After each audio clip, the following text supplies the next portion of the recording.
The first thing the 911 operator said wasn't, "What's your emergency?"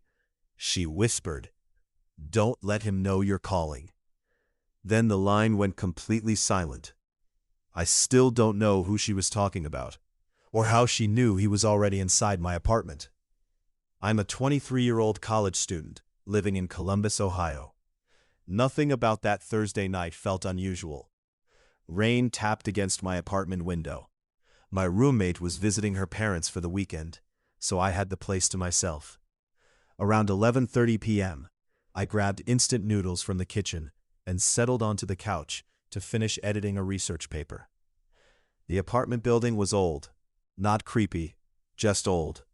Pipes groaned, the elevator rattled, people argued through thin walls. Normal sounds. The rain got heavier. Then the footsteps started. Slow, measured, above me. That wasn't strange either, except there wasn't an apartment above mine. The fourth floor ended at my ceiling. I paused my music. 3 steps, silence. 3 more, almost like someone was pacing while counting. I laughed it off. Old buildings make weird noises. That's what I kept telling myself. Around midnight, my dog, Cooper, lifted his head. He wasn't barking. He was staring toward the hallway, perfectly still, his ears flattened. Then he slowly backed away. I've never seen him do that before. Not once. The hallway light outside my apartment flickered beneath the crack under the front door. Something blocked it, like someone was standing there, not moving, just standing. I waited. 30 seconds, a minute, nothing. Finally, I walked over and looked through the peephole. No one. Empty hallway. I unlocked the door anyway. I don't know why. Maybe curiosity. Maybe stupidity. The hallway smelled damp, like wet concrete. No footsteps. No elevator. Just silence. I shut the door. Locked it. Deadbolt. Chain. As I turned around, 3 knocks. From inside the apartment. Not behind me. Not outside. Inside. My bedroom door. Cooper bolted underneath the dining table. I couldn't breathe. My bedroom had been empty all evening. I forced myself to walk toward it, slowly. The door was closed. I reached for the knob, opened it. Nothing. Bed, desk, closet, window locked. Nobody. Then my phone buzzed. Unknown number. I answered. Silence. But I could hear breathing. Very slow breathing. Then a voice. Male. Calm. "So, you finally looked." The call disconnected. I checked every room. Closets, bathroom, kitchen cabinets. Ridiculous, I know. Nothing. I convinced myself someone was prank calling me, until I noticed something impossible. My bedroom chair had moved, only a few inches, but enough. Because I'd spent the entire evening looking directly at it while working. Someone had touched it. I called 911. That's when the operator answered.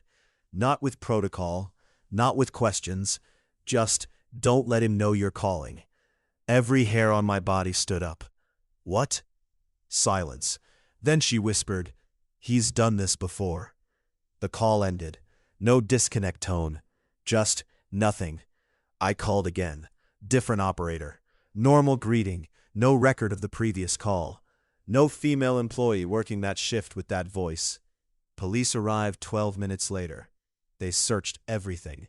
Nothing. One officer actually smiled. Stress can do weird things. I almost believed him, until another officer walked out of my bedroom, holding something wrapped in a towel. A disposable camera. Old. Dusty. It wasn't mine. The film was developed the next day. There were 24 photos. The first picture showed my apartment building, taken from across the street. The second, my balcony. Third, my living room window. Each picture got closer, day after day. Different weather, different clothes, weeks apart. Then the final 8 photographs. They were all taken inside my apartment, while I was home, sleeping on the couch, cooking dinner, watching television, even one of me laughing during a video call with my mother. Every picture was taken from impossible angles, behind doors, inside closets, from underneath my own bed. Police dusted everything. No fingerprints, no DNA, nothing. The landlord checked maintenance records. No secret entrances, no duplicate keys missing. Case closed. Unofficially, no evidence. I moved out 2 weeks later.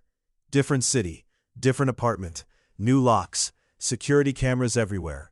For almost a year, nothing happened. Then, last month, I received a padded envelope with no return address. Inside, one photograph, brand new, high resolution. I was unloading groceries into my current apartment. The picture had been taken from inside my living room, behind me. The police checked the security cameras. Nobody entered, nobody left. The timestamp matched exactly when I carried the groceries inside. There's one detail I didn't notice until later. In the reflection of my microwave, you can barely make out someone standing behind me. Not holding a weapon, not wearing a mask, just watching, smiling. The detectives enlarged the image until it became too blurry to identify. But they all agreed on one thing. There was definitely someone there. Sometimes I wake up because I swear I hear 3 slow knocks coming from somewhere inside my apartment. I've never answered them, because I keep thinking about what that first operator whispered. Not, "He's in your building." Not, "He's outside." She said, "Don't let him know you're calling," which means she already knew he was close enough to hear.